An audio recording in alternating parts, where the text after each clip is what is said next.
Skydive, quite a brave thing to do. Where did you come up with the idea? Well, I'm a thrill seeker anyways. I mean, I used to ride motorbikes. Oh, actually, I still do. I mean, I ride the three-wheelers.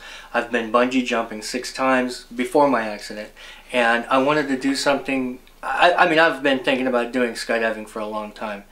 And I just thought of the idea, well, I can raise money for the Limbless Association.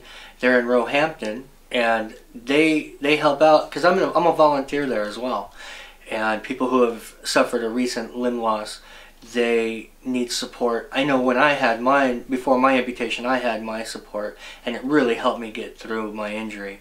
And I think it means a lot to somebody, because to lose a part of your body is very traumatic, because, I mean, it's like you feel part of you is dying.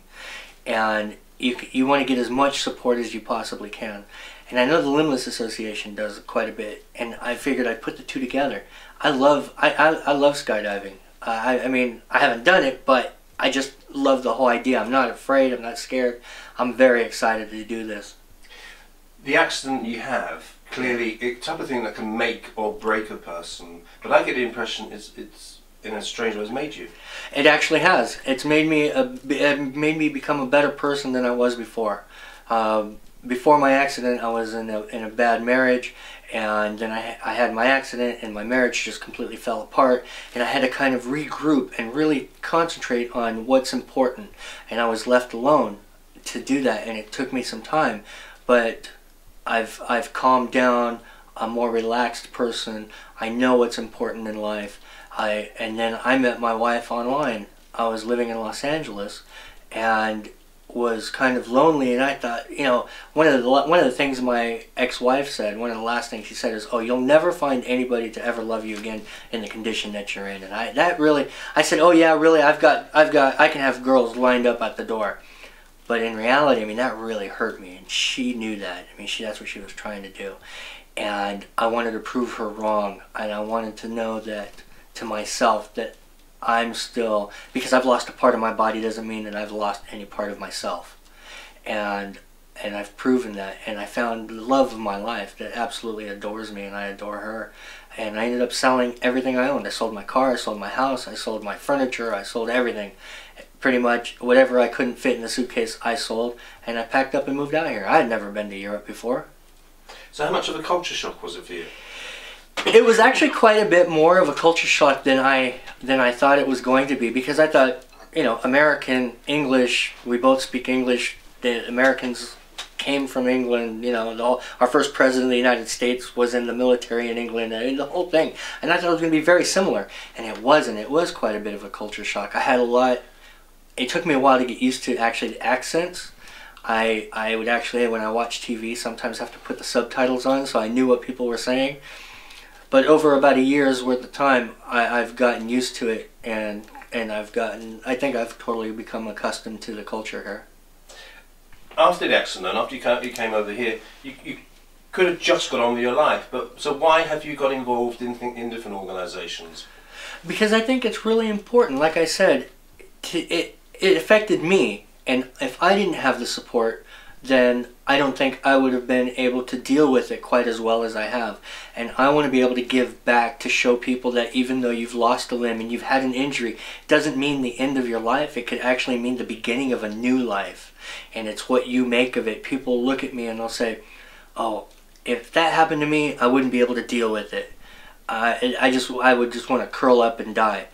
And if I think about it, and if I met me before my accident, I would probably have said the same thing.